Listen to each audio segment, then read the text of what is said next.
In a world where wealth is often seen as the measure of success, one man dared to defy the odds.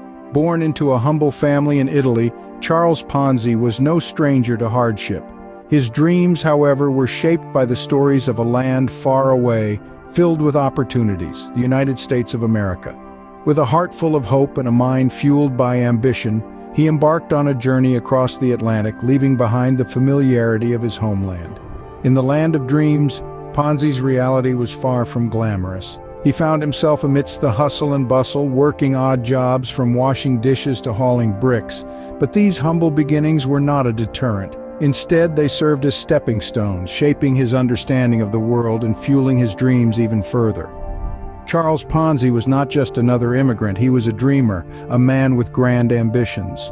Lured by the promise of the American dream, he transformed from a common laborer to a symbol of wealth and success. But the journey was far from over.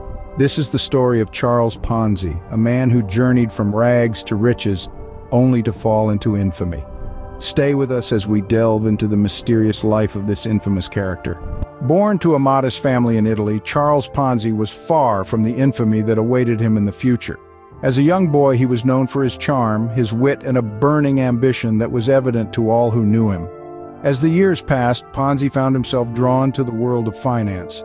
He became fascinated by the complex systems of money and trade, and dreamed of making his own fortune in this exciting, high-stakes world. In his early 20s, Charles made the brave decision to leave his homeland, setting sail across the Atlantic to the United States. Here, he found himself working jobs in banks and trading firms, slowly learning the ropes of the financial world. These roles, however humble, were stepping stones, shaping his understanding of finance and fueling his dreams. But Charles Ponzi was not content with a life of labor. His dreams were grand, his ambitions seemingly limitless. Lured by the American dream, Ponzi soon found himself working odd jobs, but his dreams were much bigger.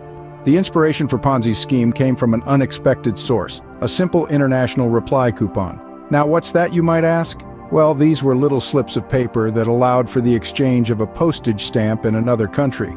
But Ponzi, being the sharp man he was, saw more than just a coupon. He saw an opportunity, a golden ticket.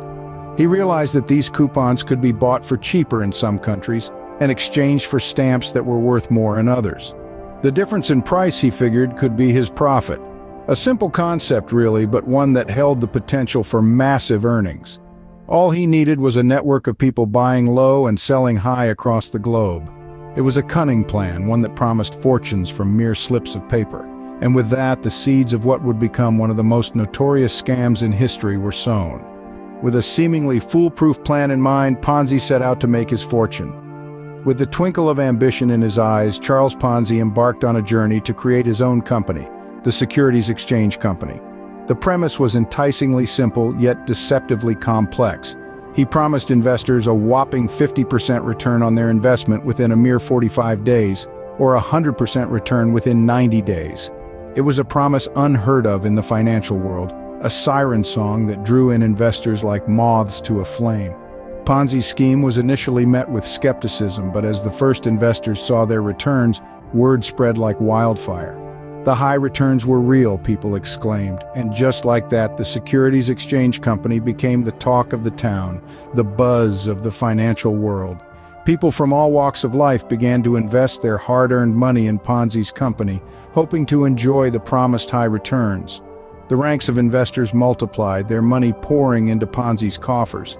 It was a golden period for Ponzi, a time when his dreams of wealth and prosperity seemed to be turning into reality.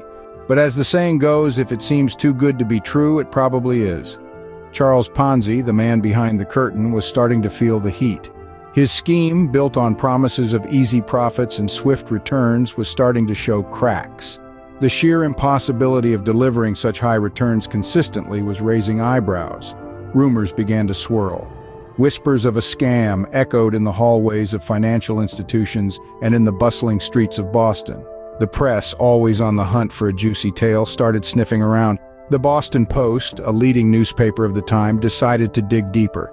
They questioned the legitimacy of Ponzi's operation and the feasibility of his claims. Ponzi, ever the smooth talker, tried to pacify the growing suspicion. He paid off early investors with money from new ones, maintaining the illusion of prosperity. He threw lavish parties, bought expensive gifts, and lived a life of opulence, all in an attempt to quell the doubts. But his attempts were akin to plugging a leaking dam with a finger. Financial analysts started dissecting Ponzi's business model. It didn't take long for them to realize that the numbers just didn't add up. The promised returns were mathematically impossible. It was clear. Ponzi was running a pyramid scheme. The authorities were alerted, and an investigation was launched. Ponzi was running out of time and money. His desperate attempts to keep the scheme alive only served to speed up its collapse. The more he tried to reassure his investors, the more suspicious they became. The press published their findings, exposing the scam to the public. And just like that, the facade came crashing down. Investors panicked, demanding their money back. Banks refused to honor Ponzi's checks. The law swooped in and Ponzi was arrested. His empire, built on a foundation of lies and deceit, was no more. Ponzi's castle of cards was crumbling and the inevitable downfall was fast approaching. In the wake of the scandal, the world was left reeling.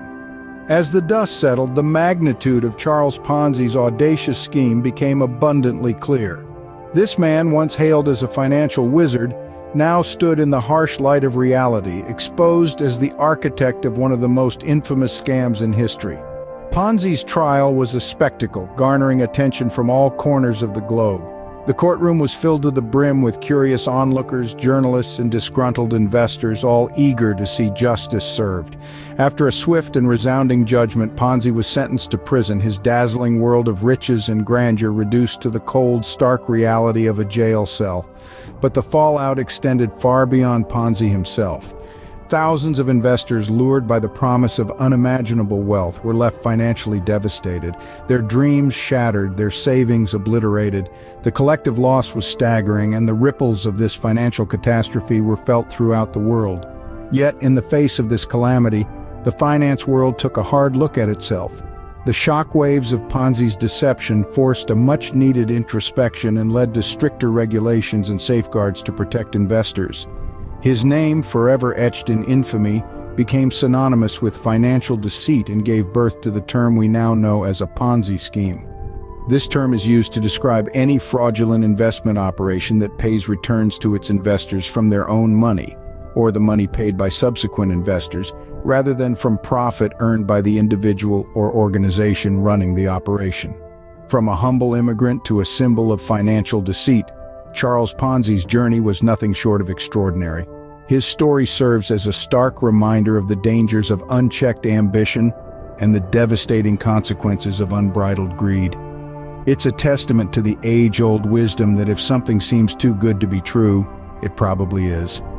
The tale of Charles Ponzi is more than just a story of a man and his scam. It's a cautionary tale, a wake-up call to all of us. It's a story that underlines the importance of financial awareness and the dire consequences of greed. You see, the world of finance can be a labyrinth filled with complex terms and intricate strategies, and that's where awareness comes in. It's our compass, guiding us through the maze. We can draw two key lessons from Ponzi's tale. First, if it sounds too good to be true, it probably is. Always question, always probe. Second, greed can blind us, make us lose sight of reason. It's a dangerous game to play. Remember, Ponzi's scheme thrived because people wanted quick, easy riches. They overlooked the red flags, the alarm bells, and they paid the price. In the end, Ponzi's story serves as a stark reminder: not everything that glitters is gold.